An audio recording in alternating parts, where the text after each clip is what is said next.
Hello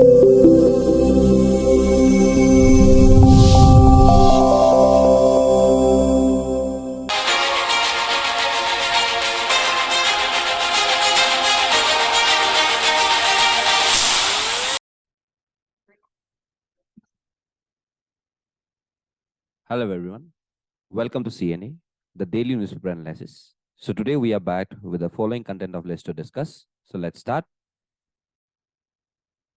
The first topic saying about amendment to the PMLA rules. So what is the PMLA? It is the Prevention of the Money Laundering Act. So recently the Finance Ministry has amended the money laundering rules to incorporate more disclosures for non-governmental organizations by reporting entities like financial institutions, banking companies, or the respective intermediaries. So why these things is been in news in the recent terms? Because in accordance with the recommendation of the Financial Action Task Force, which we all refer to as the FATF, the government amended the rules to include more disclosures for NGOs and define politically exposed persons under the Prevention of Money Laundering Act. So the recent amendments can be seen with the objectives of the amendment being the overarching goal is to achieve the legal consistency and eliminate the ambiguities prior to the FATF assessment. So therefore, the recommendations, which are divided into 7 categories, be it through the anti-money laundering, be it the counter-terrorist financing, policies and coordination, and various others that we can see under this respective amendment. So through such number of amendment, India is directly trying to make its way in lieu of the FATF regulations.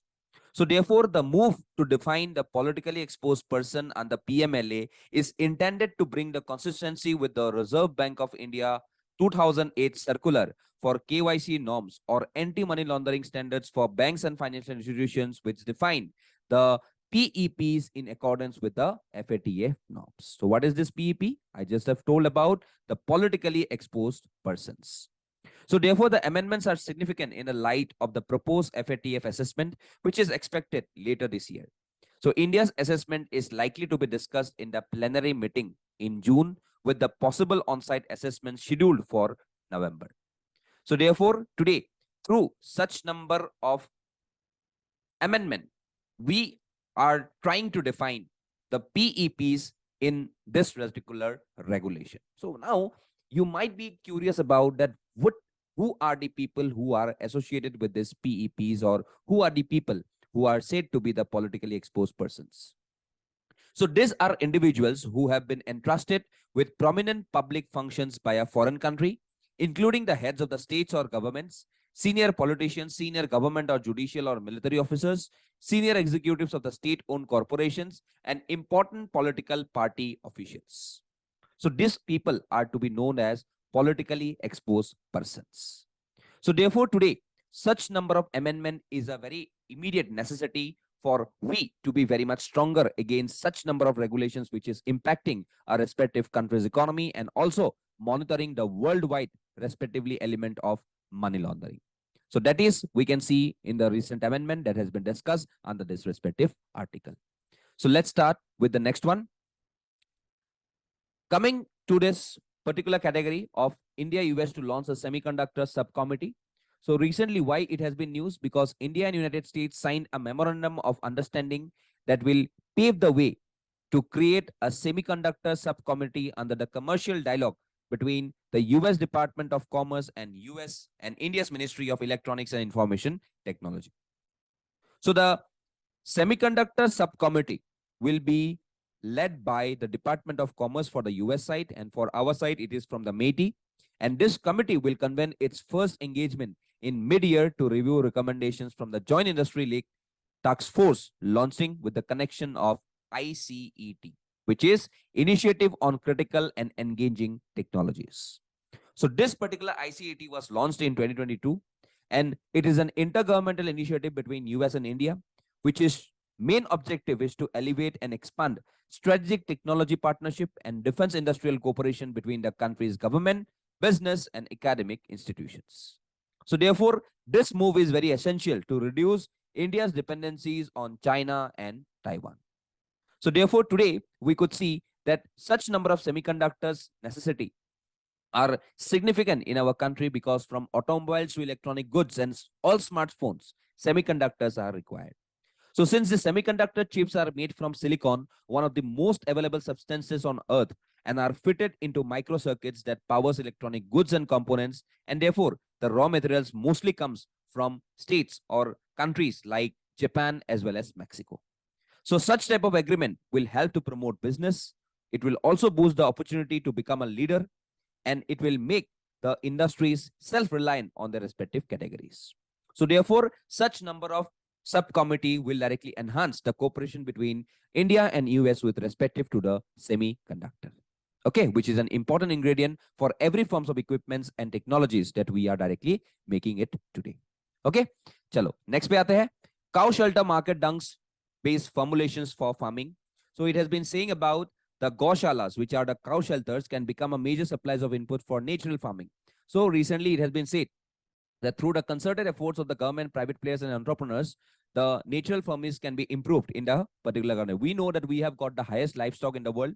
So the natural farming, which is even the defined as the chemical-free farming and livestock-based, surrounded all by agroecology, which is a diversified farming system that integrates crop, trees, and livestock, allowing the optimum use of functional biodiversity. So therefore, today, this particular number of natural farming is considered as a process of regenerative agriculture, which is a prominent strategy to save our respective planet.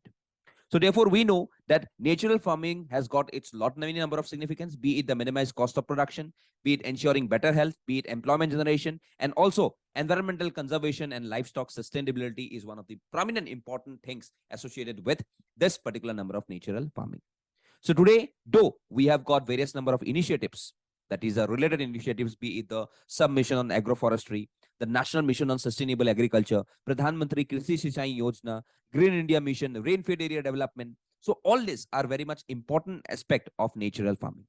So therefore, today we need to upskill the agricultural extension workers on sustainable agricultural practices so that even the entrepreneurs or various number of micro enterprises could directly make the chemical-free agricultural reliable in our country in the coming times. And therefore, this number of cow shelters or goshalas may be some of the major suppliers of the inputs from where the natural farming can be leveraged well.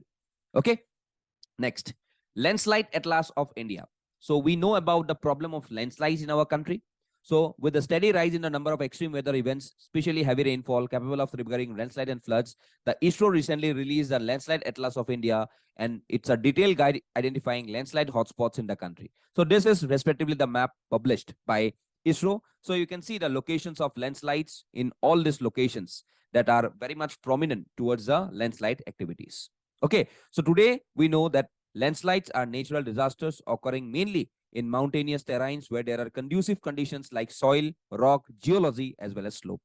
So today, landslides are broadly classified based on the type of material involved, be it rock, debris, soil, loose, mud. Also, the type of movement of the material, be it the fall, topple, slide, rotational, translational. Also, or the tie of the flow of the material. So another category is of landslide that spread laterally. Landslides maps in the ISRO atlas are mainly event-based and season-based.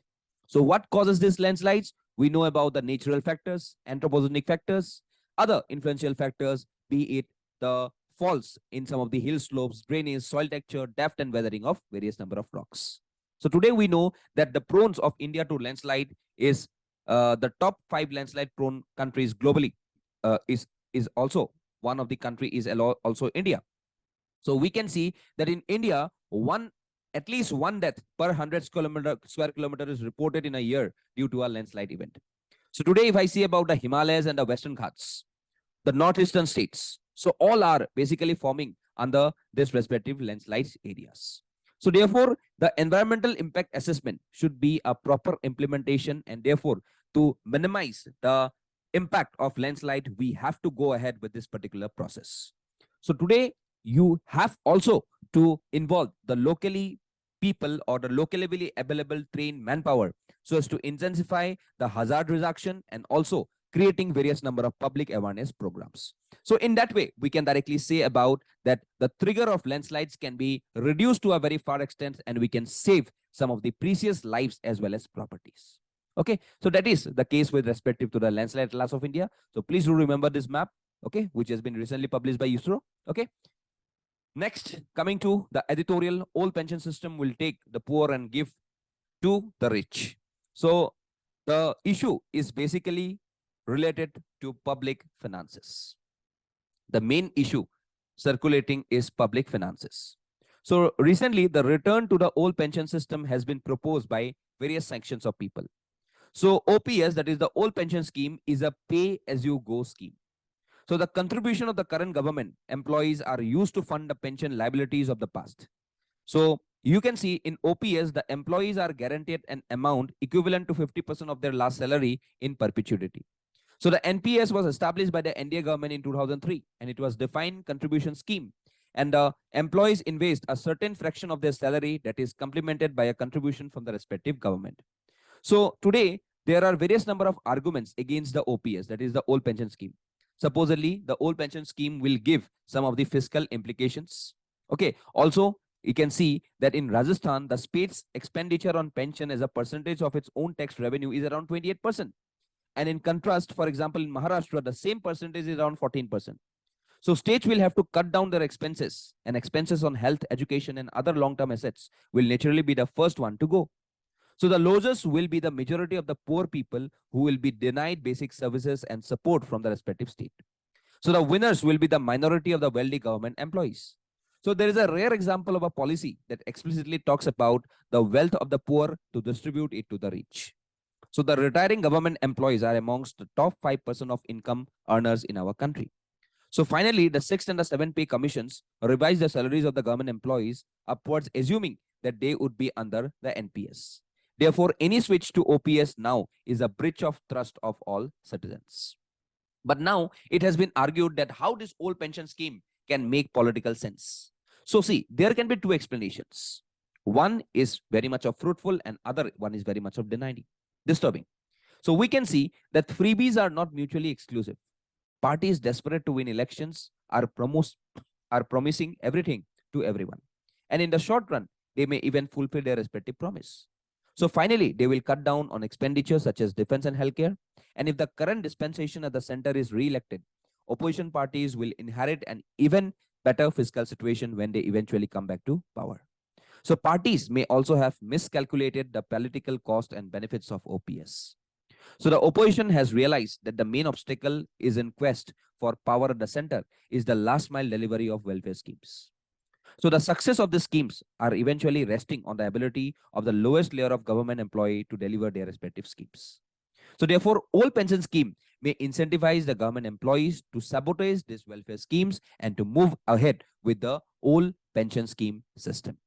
So therefore, today, there is a contrast going on in associations with OPS as well as the NPS. So let's see what can be done with respective to the coming times by the respective governments in association with the pensions that is given to the retired employees and also to the upcoming pension seekers. Okay, so that is with the respective editorial. Okay, so we have this 5 narrow MCQs. Please do attempt these MCQs and do join our WhatsApp and Telegram channel for further updates. So that's all for today. Thank you and Jai Hind.